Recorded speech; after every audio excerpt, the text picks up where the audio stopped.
ভারতবর্ষের কয়েকজন আলেম আকাবিরে ওলামায়ে দেওবন্দ, বিশেষভাবে চারজন: মৌলানা আশরাফ আলী থানভী, রশিদ আহমদ গঙ্গোহী, খলিল আহমদ আমবেঠবি, কাশেম ননদবি এবং কাদিয়ানি মির্জা গোলাম আহমদ কাদিয়ানি এদের কুফরি আকিদা আপন আপন কিতাবে লিখার কারণে ওলামায়ে আরব আজম তাদের উপরে কুফরের ফতোয়া প্রদান করেছেন এবং পরিষ্কারভাবে বলেছেন, মান শাক্কা ফি কুফরিহি ওয়া আযাবিহি ফাকাদ কাফার।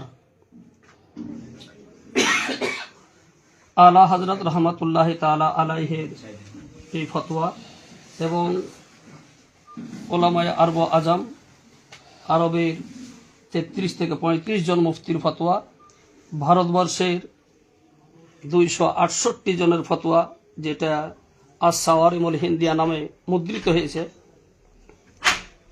এই ফতোয়া সম্পর্কে আপনার মতামত কি? আলহামদুলিল্লাহ, ওয়াসসালাতু ওয়াসসালামু আলা রাসূলিল্লাহ ওয়া আলা আলিহি ওয়া আসহাবিহি ওয়া আহলি বাইতিহি আজমাইন। আমাদের শ্রদ্ধাভাজন মুফতি আলী হোসেন সাহেবের উপস্থাপিত বক্তব্যের আলোকে অতীতের নেই আমার বক্তব্য সুস্পষ্ট যে যাদের নাম এখানে উল্লেখ করা হয়েছে তাদেরকে আমরা মাওলানা বলি না। মাওলানা বললে এটা অনেক বড় ধরনের সম্মান সূচিত হয়। আমরা তাদেরকে আরো নিম্নমানের শব্দ প্রয়োগ করি এবং ইমামে আহলে সুন্নাহ আলা হযরত আজিমুল বারাকাত আহমদ রেজা খান ফাজিল বিরলবী রাদিয়াল্লাহু আনহু ওয়া নাওয়ারাল্লাহু মারকাদা, তিনি সহ যত উলামায়ে আহলে সুন্নাহ তাদের ব্যাপারে কুফরির ফতোয়া দিয়েছেন। এই ফতোয়া সম্পর্কে আমরা সম্পূর্ণ একমত। বাংলাদেশের সমস্ত সুন্নি আলেমরা এই ব্যাপারে একমত, আমিও এই ব্যাপারে শতভাগ একমত। আলহামদুলিল্লাহ। এবার শেষে যে ফতোয়াটা, মান শাক্কা ফি কুফরিহি ওয়া আযাবিহি ফাকাদ কাফার, যে ব্যক্তি তাদের কুফরি এবং আযাবের সন্দেহ করবে তারাও কাফের। সম্পূর্ণ ফতোয়ার সাথে হ্যাঁ। এবার ফতোয়া জিজ্ঞাসা হলো এই যে ফুরফুরার হুজুরগণ এ সম্পর্কে তাদের মতামত কি ছিল? আমি তো ফুরফুরা শরীফের প্রতিনিধি না, জি, সেই সুবাদে ফুরফুরার পক্ষ হয়ে সুনির্দিষ্ট কোনো বক্তব্য দেওয়া আমার দ্বারা এটা সমুচিত না। তবে ফুরফুরা শরীফের আমার জানা মতে আমাদের দেশে 3 ধরনের লোক আছে। বাংলাদেশের কথা বলছি। এক ধরনের লোক হলো সরাসরি সুন্নি মানা, আমাদের সাথে তাদের শতভাগ মিল আছে এবং তারা আমাদের সাথে সহযোগিতা করে, আমরাও তাদের সাথে সহযোগিতা করি, মিলেমিশে সুন্নিয়তের কাজ করি এবং তাদের সংখ্যাই বাংলাদেশে বেশি। আরেক ধরনের সংখ্যা হলো তারা দেওবন্দি, তাদের সাথে ম্যাচিং করে চলে, আবার সুন্নিদের সাথেও মাঝে মধ্যে আতাত করে। তাদেরকে আমরা শতভাগ সমর্থন করি না। আরেক ধরনের সংখ্যা হলো ফুরফুরারি, কিন্তু তারা অনেক সময় নামাজাবিদের সাথে ম্যাচিং করে চলে, অনেক সময় দেওবন্দীদের সাথে ম্যাচিং করে চলে। তাদের সাথে আমাদের কোনো সম্পর্ক নাই। তো সেই সুবাদে ফুরফুরার প্রেক্ষাপটের আলোকে আমি তাদের যেহেতু প্রতিনিধি না, তাদের সরাসরি সিলসিলারও কোনো লোক না, তাদের পক্ষ থেকে কোনো মন্তব্য করাটা আমার জন্য উচিত হবে না। এই জন্য প্রশ্নটার উত্তর আমি দিতে পারলাম না। আমি যারা সুন্নি, ফুরফুরা মাসলকে যারা সুন্নি আকীদা বিশ্বাসী তাদেরকে ভালোবাসি, আকীদার স্বার্থে, সুন্নিয়তের স্বার্থে তাদেরকে ভালোবাসি। তাদের সাথে সম্পর্ক আমার সুন্নি আকীদা নিয়ে। আর ফুরফুরার মধ্যে যাদের আকীদা গরমিল আছে তাদের সাথে আমার সম্পর্ক নাই, তাও সুন্নিয়তের স্বার্থে। এখানে একটা কথা বলি, তার মানে হযরত আপনি বলতে চাইছেন যে ফুরফুরার মধ্যে যারা আলা হযরতের মাসলার উপর চলতে চায় বা আলা হযরতের মাসলার প্রতি যাদের ভক্তি আছে বা আলা হযরতের প্রতি যাদের সম্মান আছে তাদের সাথে আপনার সম্পর্ক, এটা বলতে চাইছেন না? আমি বলতে চাচ্ছি যে ফুরফুরা তো আলাদা একটা মাসলাক, তাদের মধ্যে আলা হযরতের মান্যতা থাকতেও পারে, নাও থাকতে পারে, কিন্তু তারা যদি আকায়েদে আহলে সুন্নাত ওয়াল জামাতকে ধারণ করে তাহলে তাদেরকে আমরা সম্মান করি, সমর্থন করি। সেক্ষেত্রে আলা হযরতকে তারা যদি হাইলাইট করে তাও আলহামদুলিল্লাহ, না করলেও তাদের সাথে আমাদের কোনো দ্বিমত নাই, কারণ যেহেতু আকিদায় আহলে সুন্নাত, আমাদের সুন্নি আকিদাগুলি প্রত্যেকটা আকিদা তারা মানে, তাদের সাথে সম্পর্ক হলো আকিদা দিয়ে, সুন্নি আকিদা দিয়ে। আপনি যে এখন বললেন যে এক শ্রেণীর মানে মানে ফুরফুরা লোক আছে যারা আমাদের মাসলাকের সঙ্গে একমত চলে, ম্যাচিং হয়ে চলে, তার মানে নিশ্চয় তারা আল্লাহ মাসলা অনেকটাই মানে সম্মান করে বা আল্লাহ খেলাফ কথা হয়তো বলে না বা বেয়াদবি করে না। তা এই শ্রেণী কিছু আলেম আপনাদের বাংলাদেশে কিছু আছে, এটা আপনি বলতে চাইছেন? কিছু না, আমাদের দেশে বেশিরভাগ বড় বড় আলেম যারা, তাদের মধ্যে অনেক যারা আমাদের উস্তাদ এবং দাদা উস্তাদ ফুরফুরা মাসলাকে এরকম বড় বড় আলেম আছে, ডক্টর আছে, যারা আল্লাহ হযরতের প্রতি সম্মান রাখে, বড় বড় আলেম আছে। এটা মাসলা কারা হানাফি, এটা বলেন। মৌলানা ইসমাইল দেহলভী এবং তাকবিয়াতুল ঈমান সম্পর্কে আপনার মতামতটা কি? আসলে মাওলানা শব্দটা আমি এই বলছি ধরনের একটা সাথে কারণে। বলি না। হ্যাঁ, তো ইসমাইল দেহলভী সে যে তাকবিয়াতুল ঈমান নামক কিতাব লিখছে, এটাকে আমি ঈমান বিধ্বংসী কিতাব বলে মনে করি। এটার মধ্যে অনেক কুফরি এবং রসুল পাকের শানে খেলাফ এর ধরনের অনেক কথা আছে, যেটা কখনো কোনো মুমিনে কামিল বা মুমিন বান্দার বক্তব্য হতে পারে না।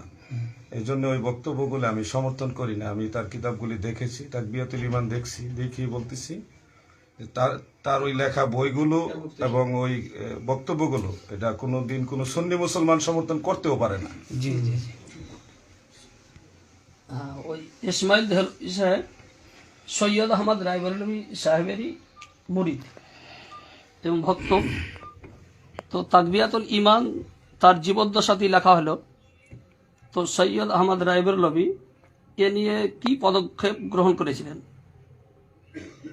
সৈয়দ আহমদ রায়বেরেলি সম্পর্কে, তাকবিয়াতুল ঈমান সম্পর্কে আমার এটা এখানে একটু জানার দরকার যে তাকবিয়াতুল ঈমান ছাপা হয়েছে কত হিজরিতে, কোন মাসে, এবং ওই সময় কি সৈয়দ আহমদ রায়বেরেলি জীবিত ছিল কিনা, এটা আমার একটু জানার দরকার আছে। অনুমান ভিত্তিক আমি এখানে কথা বলতে চাই না। তো এই জন্য আমি, যেহেতু ওই সময়টা আমি জানি না এটা কি ওনার জীবদ্দশায় লেখা হয়েছে নাকি পরে লেখা হয়েছে, এটা সম্পর্কে আমার জানা না, এটা আমার জানতে হবে। কিতাবটা লিখেছেন ইসমাইল দেহলভী আর সৈয়দ আহমদ রায়বরেলভী, এটা তো একই সঙ্গে তারা মারা গেছে, তাহলে তো জীবদ্দশা দিতে হয়েছে। হ্যাঁ, জীবদ্দশা হতে পারে। হ্যাঁ, ইসমাইল দেহলভী আর সৈয়দ আহমদ রায়বরেলভী ওটার মধ্যে কি একই সঙ্গে তো মারা যাচ্ছে একই দিনে, তাহলে তো জীবদ্দশা দিতে হয়েছে। অনেক বই পরবর্তীতে ছাপা হয়। বইটা যেমন, হ্যাঁ, বইটা লেখা হয়েছে, তারপর এটা হচ্ছে আসলে কেতাবুত তাওহীদের অনুসরণের চার ভাগ। মোহাম্মদ ইবনে আব্দুল ওয়াহাব নাজদির যে কেতাবুত তাওহীদ, রাদ্দে ইশরাক যে কেতাবুত তাওহীদ, তার হুবহু অনুবাদ। প্রথমে তাকবিয়াতুল ঈমানটা ফার্সিতে অনুবাদিত হয়, তারপরে পরে উর্দুতে অনুবাদ করেছিল। এটা বইটা উর্দুতে, তার মানে তাকবিয়াতুল ঈমান নামে বইটা প্রকাশিত হয় ভারতবর্ষে। এটা 1240 হিজরিতে সর্বপ্রথম। আচ্ছা, 1240 হিজরিতে প্রিন্ট হওয়ার পর এটা 6 বছর ছিল বইটা, এবং তারপরে দিল্লিতে মুনাজারা হয়েছে, দিল্লি জামি মসজিদে। আল্লামা ফজলে হক খায়রাবাদী রহমাতুল্লাহ আলাইহ ওনার টিম নিয়ে গোটা মুনাজারা করেছে, এবং মুনাজারা গাহ থেকে ইসমাইল দেহলভী শোচনীয় পরাজিত হয়ে সে পলায়ন করেছিল, আর মারা গিয়েছে এটা 1246 হিজরিতে।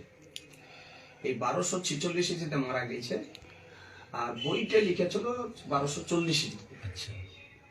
এই 6 বছর চলেছে, এবং বইটা নেওয়ার পর যে গন্ডগোল দেখা দিয়েছিল, তারপরে উলামায়ে আহলে সুন্নাত মুনাজারা চ্যালেঞ্জ করে ওকে, বাধ্য করেছিল ওকে মুনাজারাতে বসাতে, সেটা দিল্লি জামি মসজিদে।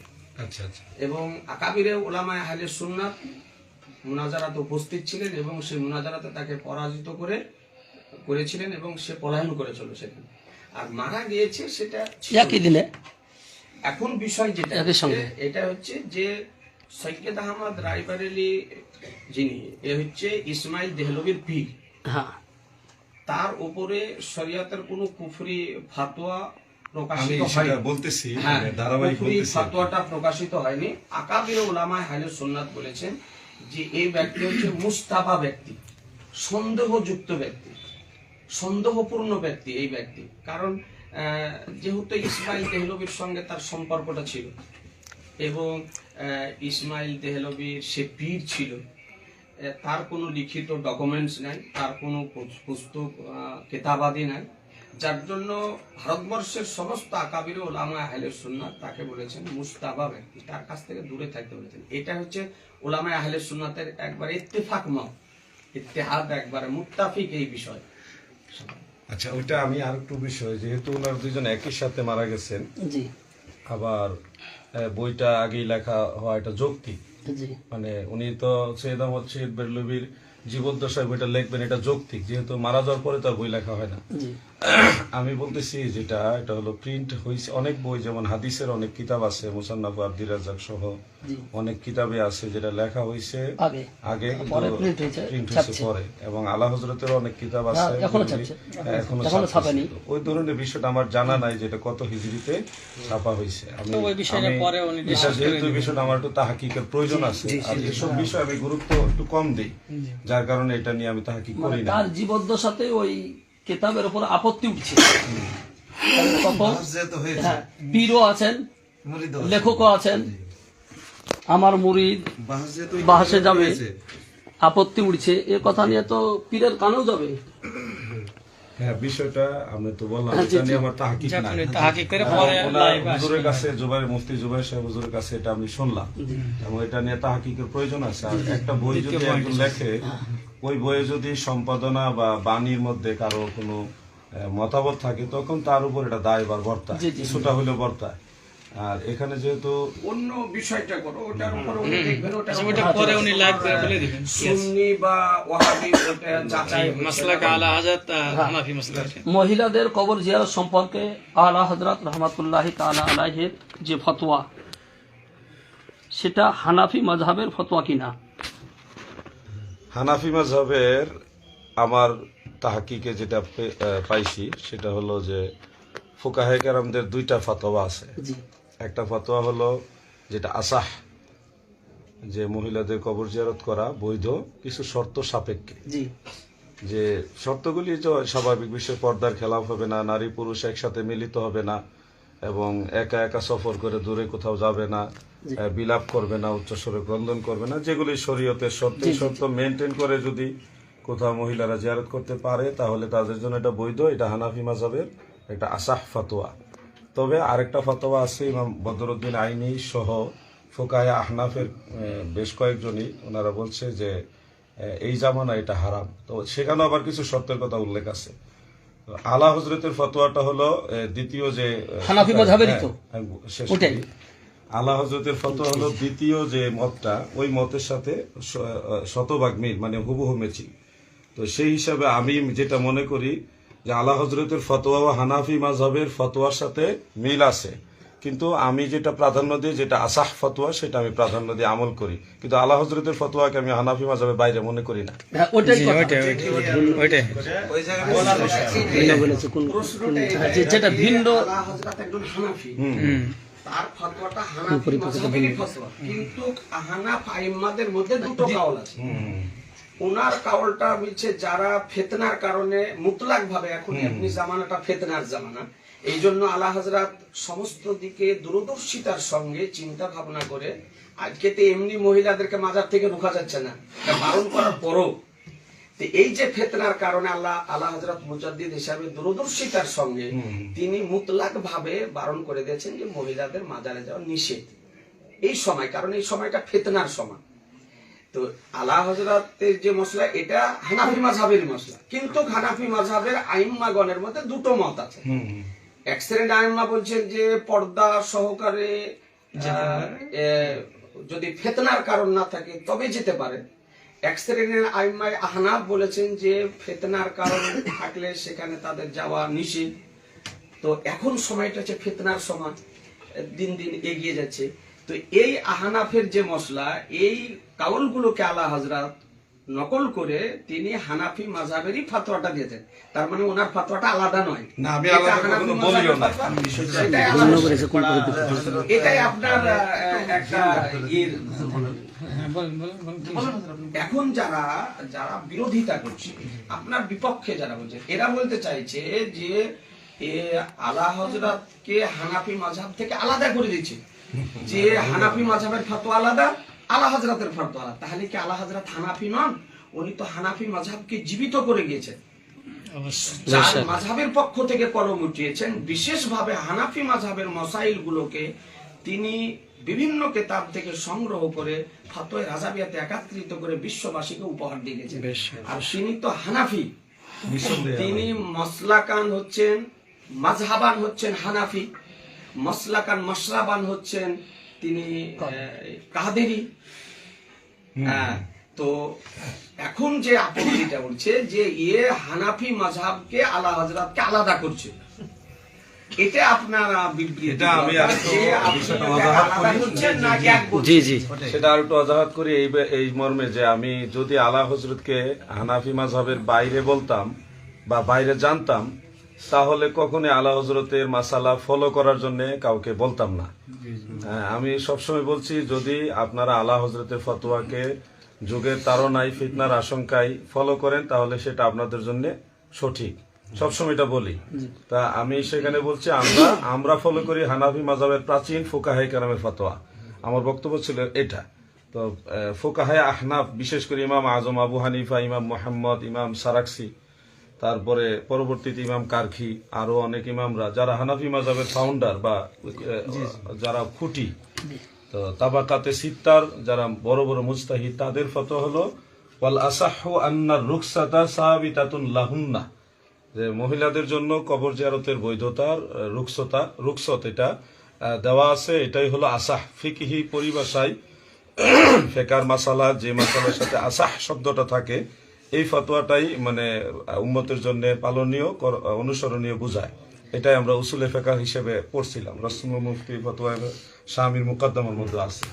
কিন্তু সমস্ত ফুকাহে কেরামই কিন্তু ফিতনার কথাটা ভুলে গেছে, এবং ফতোয়ায়ে শামিতে এটাও আছে, যদি কোনো মাজারে বা কবরস্থানে ফিতনা দেখা দেয়, যেখানে পর্দার খেলাপ অথবা বিলাপ বা এই ধরনের কোনো ফিতনা দেখা দেয়, তখন আলেমদের করণীয় বা আমাদের মুমিন মুসলমানদের করণীয় হলো ওই ধরনের ফিতনা বা শরীয়ত বিরোধী কর্মগুলো করা, বিতাড়িত করা, এগুলোকে ওখান থেকে সরায় দেওয়া, দিয়ে জিয়ারতের উপযুক্ত পরিবেশ তৈরি করা। এটা হলো আমাদের দায়িত্ব, এবং প্রত্যেক আলেমের জন্য এটাই কর্তব্য।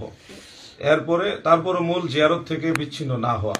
তো আমরা দেখছি ভারতবর্ষে এবং আমাদের বাংলাদেশেও বেশ কিছু মাজার আছে যেখানে মহিলাদের পর্দা বা ওই ধরনের কোনো সুরক্ষা নাই। ওই সমস্ত জায়গায় আলা হযরত যে ফতোয়া দিছে, এটা 100% কার্যকর করা হবে, এবং সেখানে মহিলাদের যাওয়া থেকে বিরত থাকতে হবে। এটাই হানাফি মাযহাবের ফতোয়া।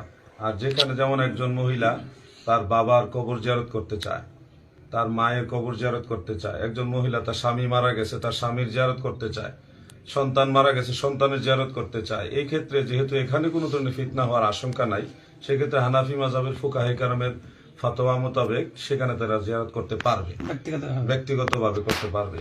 আর যেখানে ফিতনা আছে ওখানে করবে না। এটা হলো জিয়ারতের ব্যাপারে আমার আমি যেটা ফলো করি, এটাই হানাফি মাযহাবের একবারে 6 তবকার মুস্তাহিদ যারা সবাই এটাই বলে গেছেন। হযরত মূল কথা যে আলা হযরতের যে মসলা লিখেছেন উনি, এটা ঠিক না বেঠিক? অবশ্যই ঠিক আছে, এটা ঠিক, এটা ক্লিয়ার। ওটা সমস্ত উলামায়ে মুফতিয়ানে কেরাম জানেন যে আহনাফ আইম্মাদের মধ্যে জিয়ারতে কুবুরের বিষয়ে দুটি মত আছে, এটা সবাই জানে। কিন্তু এই ১বিংশ শতাব্দীতে এই যে পরিস্থিতির দিকে লক্ষ্য করে একজন মুজাদ্দিদ হিসাবে মহান মুজাদ্দিদ ইমাম আহমদ রাজা যে মসলাটি তিনি লিখে গেছেন, এটা আপনার কাছে জানতে চাইছে আমরা বা আমার মুফতিয়ানে কেরাম, যে আলা হযরতের মসলাটা সঠিক না বেঠিক? এটা আমি আগেও বলছি, এখন আবার ক্লিয়ার করতেছি মুফতি সাহেবের কথার আলোকে, যে আলা হযরতের ফতোয়া যুগের চাহিদা অনুযায়ী যেখানে ফিতনার আশঙ্কা বেশি ছিল, ওই চাহিদা অনুযায়ী আলা হযরতের ফতোয়া অবশ্যই সঠিক ছিল।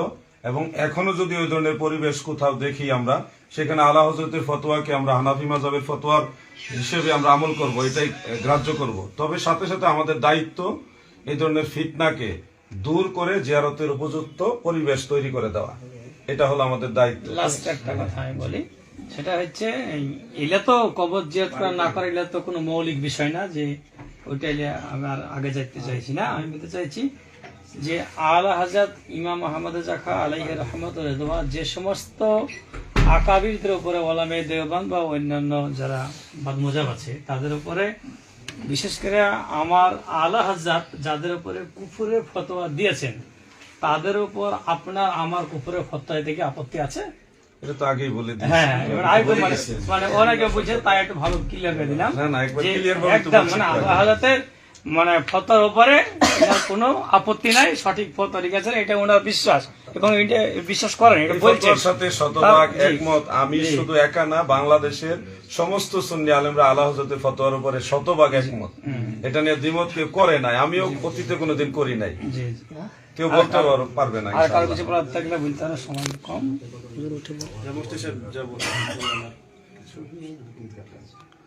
ওটা তো পরিষ্কার হয়ে গেল যে কুফরের বিষয়টা পরিষ্কার হয়ে গেল। বিষয়টা হচ্ছে তোমরা সকলে বিজ্ঞ ব্যক্তি। বিষয় হচ্ছে পুরোই মশাইলে বা গবেষণামূলক মশাইলে কোনো কারো সঙ্গে কারো একটু আধটু দ্বিমত থাকতে পারে। আকাবিরদের মধ্যে আমাদের দ্বিমত আছে। বেরেলি শরীফের সঙ্গে এই কথাগুলো রেকর্ডিং করো না, এটা আমি বোঝানোর জন্য বলছি, এটা রেকর্ডিং করো না। বিষয়টা হচ্ছে তোমরা সবাই বিজ্ঞ ব্যক্তি, মাদ্রাসার শিক্ষক এবং সবকিছু। বেরেলি শরীফ আমাদের মার্কাজ, আকীদার মার্কাজ, ইলমের মার্কাজ, সবকিছু মার্কাজ, এগুলো তো সবই তোমাদের জানা আছে।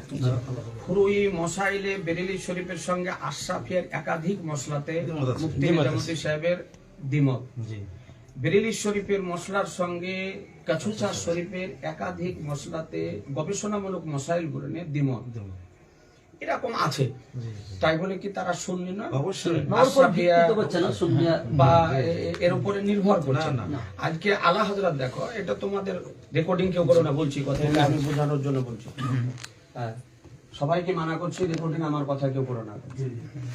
বিষয়টা হচ্ছে যে যেমন আলা হযরত আলাইহি রহমাতুল্লাহ ফতোয়া রাজাবিয়াতে গ্রামে জুমার নামাজ সম্পর্কে একাধিক মসলা, যে গ্রামে জুমার নামাজ জায়েজ নয় হানাফি মাযহাবের আলোকে। এখন গবেষণামূলক ভাবে মুফতি নিজামুদ্দিন সাহেব উনি ফতোয়া দিয়েছেন উমুমে বালুয়া হওয়ার কারণে গ্রামেও জুমার নামাজ চলছে। আজকে মুফতি আজম হিন্দ আলাই রহমান থেকে নিয়ে শেরে বেশার রহমাতুল্লাহ থেকে নিয়ে মুজাহিদে বিল্লাহ থেকে নিয়ে সবাই বলেছেন যে চলন্ত ট্রেনে নামাজ যায় না। আজকে মুফতি মতিউর রহমান থেকে নিয়ে আশরাফি থেকে নিয়ে তারা বলছে চলন্ত ট্রেনে নামাজ যায় না। বেরেলি শরীফের এখনো ফতোয়া হচ্ছে যে মোবাইলের সংবাদে ঈদ বা রোজা করা যায় না, অথচ আজ আশরাফিয়া তার পক্ষপাতে যে গোটা ভারতবর্ষে আশরাফিয়াতে চাঁদ দেখলে সেই চাঁদ দেখাতে ঈদ করতে পারবে বা রোজা রাখতে পারবে। তাজুস শরিয়া